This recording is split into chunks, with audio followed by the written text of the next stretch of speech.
Kajingkala kaladon hakapate la kami kijing e kibami nakadaw kajingdon kajakaten yon amorten kabadon namulai muyong. Ya kanila sakhi da kajingle jurib da ki officer ka Shillong Municipal Board bat kaseng samala mulai pelun haka arfatrip leber arjar puar kabalala bun kajingkala hakani kajakaten yon. Kajingkala hakani kajakaten yon kelas dang nadu bakaseng samala mulai pelun kelak hang banten yon haus nambaladam. Narak sorkar kamsimik sinjam ban le ya kani kajaka kabalon ra jinge pe ba nongsong snong kamulai hi barokwe. U president kaseng samala mulai pelun ba Samuel biam ulong seng kam sem la song thai bat bud dien bakatran bade pe kadai ban sim khia bat menta kani ka chakat henyun la penon kam ru iki bor ki kor start kat kum ka chuk menta ban pun khlat iki nyut ki boput bat ki bompun Nakliang sa puluh kam silo song thai kaya pressure ke government baka di benle ai be ke marten kadi bendan la ke jong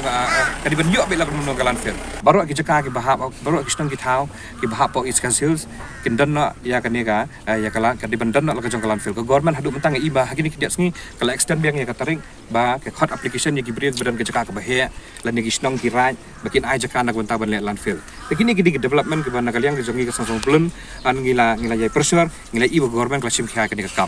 Kepaar pak kalau kejengman ni kujat jengi hang ni menta nomor mau pingim pun. Hak jengi kan buat benestar waktu kepor apa ke komiti ke bengesong mangi. Ngila keran kam tam administrasi ketika biomedical waste. Nomor satu kepor benikong ngiwan ngikran ya ke biomedical waste. Hak tu kepor nakaliang minister in charge hapok ke komiti ulah ai ke asuran nomor ngi raise question seu bang ong ba pinle kum do ya ketika biomedical waste. Apa ini biomedical waste uang lada ke government hi ketangkan sim kaya ke kam kan yo ke jaka ya ke biomedical waste kin chef lang. Tengi kermen ba hakan ni kenti menta nomor ke government kelastik tengi is hasil ni kermen ba kan yo na ke jaka berle landfill hanang bagi ni ki kamber khoin ki jai be ya renti. Kumbang gije penbor na kapor su kapor ba ke government ka di ben yo na la ke sakoi ke jaka ban chef ya kini kinyot ke balong hang ni po marten ke government kan le ya kata hau benai Januari ni iba keladan ga jingtu ke government ban sim ya ke jaka hang ti po ribhoi kerdam na ka bentar ben le landfill kai ke landfill ngani tu ipi kani ke landfill kadai hadin bagi ni kinyut ke beladap ban le treatment nang ni ladap segregate nang ni kitu kinyut ke ban librat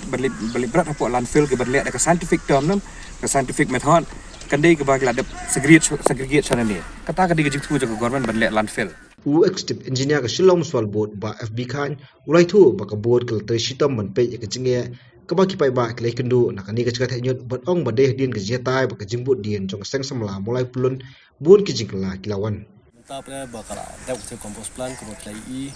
ya pun bang tingi ra ini proses sudah biodegradable waste ni segregate ini non degradable ma ba ng palong cepat fully segregated at source mo ang no ini segregate itu biodegradable waste ngi yo pa kala sa kasbo ina proses mita ngo kalak susdang ito plant ng pat yo pen EP kasbo bumi na tu tuwa le si kini sa ki kato kanisi pinsi I kata ti play I ru kumo itu plastik na bila segregate bil ki song lang ki si jakam tu ba iki turu